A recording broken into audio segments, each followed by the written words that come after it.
Mercedes has a huge surprise for Spa, so we're going to be going through that and 3 other stories in today's video. So make sure to like this video, and if you want more Mercedes news content like this, make sure to subscribe to the channel by hitting that red button down below. The first story is Mercedes have a huge surprise and have updates coming to Spa. While Mercedes struggle to find pace relative to the dominance of Red Bull and their soon-to-be triple F1 world champion Max Verstappen, for this weekend's Belgian Grand Prix, the German team have more updates for the W14 in the hope they can make inroads into the growing gap to the reigning world champs. The new direction taken after Monaco with the chassis has yet to pay full dividends. The change has not reduced the gap to Red Bull, but certainly has them in a better place than they were most of last year. Lewis Hamilton is driving his socks off the car to hammer home the point he has been making for the past year, that the zero side pod concept was a flop, hence ditched. But it took a while, and they are now playing catch-up for stubbornness. The pole in Hungary was more Hamilton than the car. On the other hand, a bad start and opening lap at Hungaroring was more Hamilton than the car. When it comes to problems, the saying "when it rains it pours" takes on new meaning for the once faultless, all-winning Mercedes team. In his team's preview of the Belgian Grand Prix weekend, Wolff first looked back on a so-so 3 days in Budapest for the former champs. Hungary was a weekend of highs and lows. Our pace was strong on Saturday and Sunday, but we didn't maximize that across the weekend. Lewis produced a brilliant lap to take pole position. On Sunday, we were too conservative with some of our decisions and ultimately missed out on a podium. George, meanwhile, was compromised in qualifying but drove a strong race from P18 to take P6. We also encountered cooling limitations across both cars. We likely had the second fastest car, but we must execute better if we are to deliver our full potential. Nevertheless, we scored good points with both drivers and consolidated our P2 championship position, added Wolff. No mention of the fact that their customers, McLaren, have a better package right now than Mercedes themselves. A car effective enough for Lando Norris and Oscar Piastri to humble their PU suppliers on a high-speed track like Silverstone, and again at the Monaco-like Hungaroring. Earlier in the year, it was an on-form Aston Martin team, with Fernando Alonso behind the wheel doing the humbling. Looking ahead to Spa-Francorchamps sprint race weekend, Wolff continued, "We will be aiming to turn those learnings into actions for this weekend. Spa-Francorchamps is a classic venue and a true challenge for both the cars and drivers, especially in the sprint format with such limited practice time on a long and challenging lap. We will be bringing updates this weekend as part of our ongoing development program. We hope this will be another small step forward in improving the W14. As we have seen at many races this year, though, it is hard to predict where we will be relative to our competitors. Wherever the true pace of our car is here, we want to maximize the outcome in this final race before the summer shutdown," declared Wolff.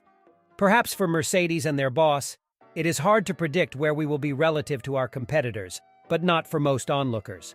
They will be the second-best team relative to Red Bull, who are miles ahead of all their rivals. By how much around that long lap is what really remains to be seen. If Mercedes are not winning, as for where they are relative to the rest, the answer in words Wolff made famous last year, "Second is the first loser, so who cares?" Mercedes say they are investigating why their predictions left them with cooling issues for much of the Hungarian GP, explaining their initial lack of performance. Lewis Hamilton upset the odds by claiming his 104th career pole at the Hungaroring, pipping Red Bull's Max Verstappen to that P1 spot by a mere 0.003 seconds. There was a real chance then heading into race day that Hamilton could end Red Bull's undefeated F1 2023 streak and return to the top step of the podium for the first time since 2021, but those hopes faded fast.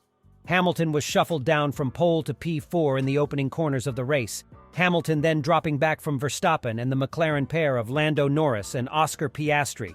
As the deficit to Piastri reached 10 seconds, Hamilton even came over team radio to ask if Mercedes had turned his engine down. As it turned out, Mercedes had got their cooling calculations wrong, and so Hamilton and teammate George Russell were left needing to lift and coast. Towards the end of the race, Hamilton then unlocked a chunk of performance, repassing Piastri and pursuing Sergio Perez in the Red Bull in the final podium position, while Russell went from P18 on the grid to a P6 finish. Mercedes explained then that as the supply of clear air became more plentiful later in the race, they were able to get the cooling under control, while tire management was also strong, resulting in that turnaround of their pace. The second story is Mercedes make a huge statement about the remainder of the 2023 Formula One season. Mercedes missed a glaring opportunity for a second back-to-back podium finish of the season for Lewis Hamilton in Hungary. As the traveling Formula One circuit lands in Belgium for the third sprint of the season, George Russell has conceded that Mercedes aren't even the second fastest car on the grid, and major upgrades are needed to break away from the chasing pack.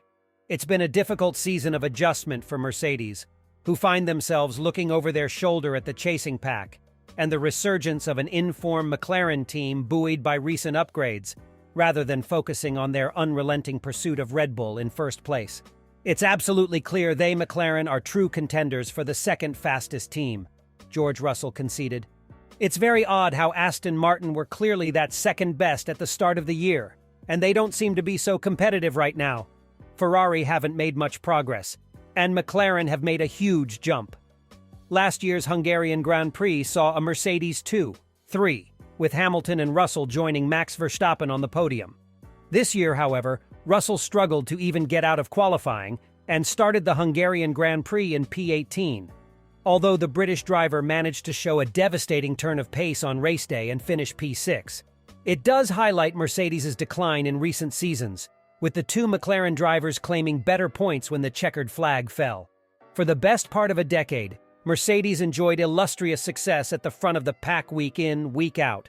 They were the envy of the grid, a world-class racing team that produced 7 years of unopposed supremacy, usurping Red Bull and Sebastian Vettel in 2014 to cement an enduring Formula One legacy.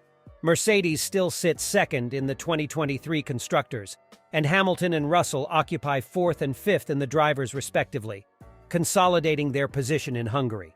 But for Lewis Hamilton, the driver with the most race wins in Formula One history, anything other than first is last. Hamilton deserves his record-breaking 8th F1 championship, but the pace of Red Bull's RB19 is simply too great. Max Verstappen cruised across the finish line at Hungaroring 33.731 seconds clear of Lando Norris in second, the largest gap between first and second in almost 2 years.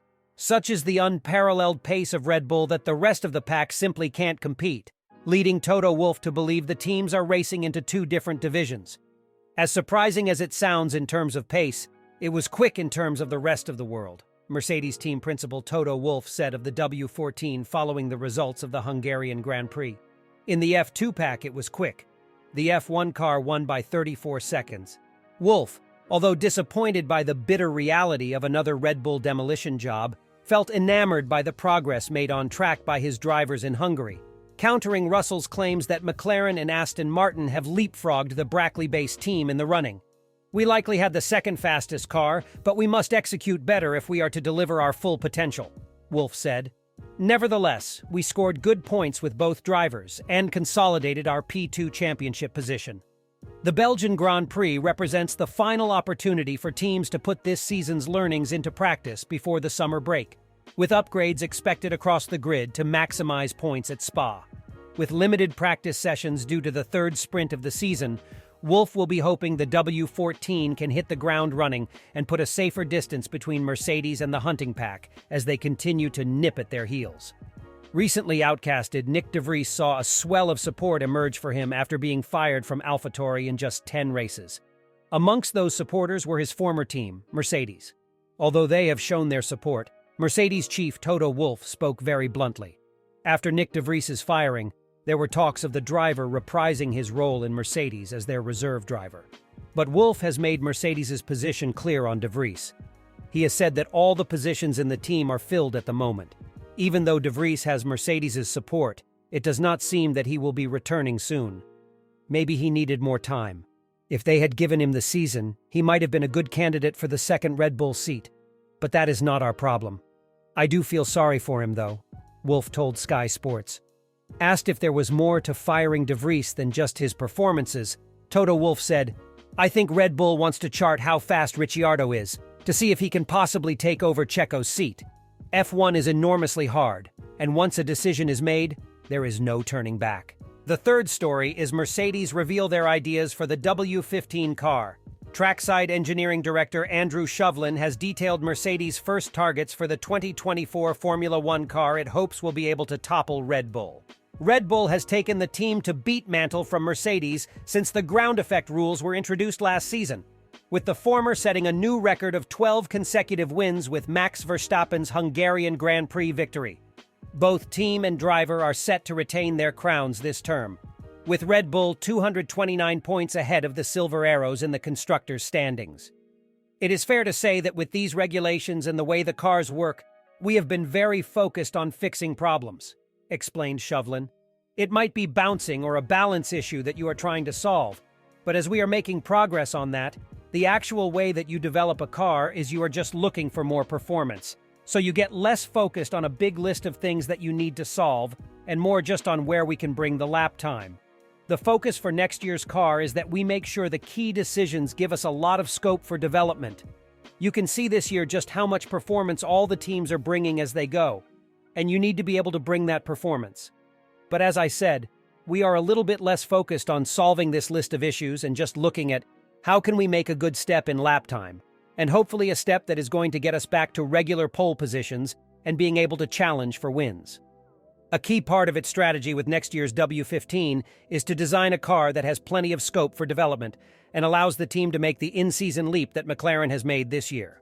From the introduction of the current regulations last year, Mercedes had to concentrate on firefighting and addressing the bouncing issue that was so prevalent in 2022. This year, the team used a lot of resources changing its aerodynamic concept early in the season, and then to subsequently understand how to get the best out of the revised car.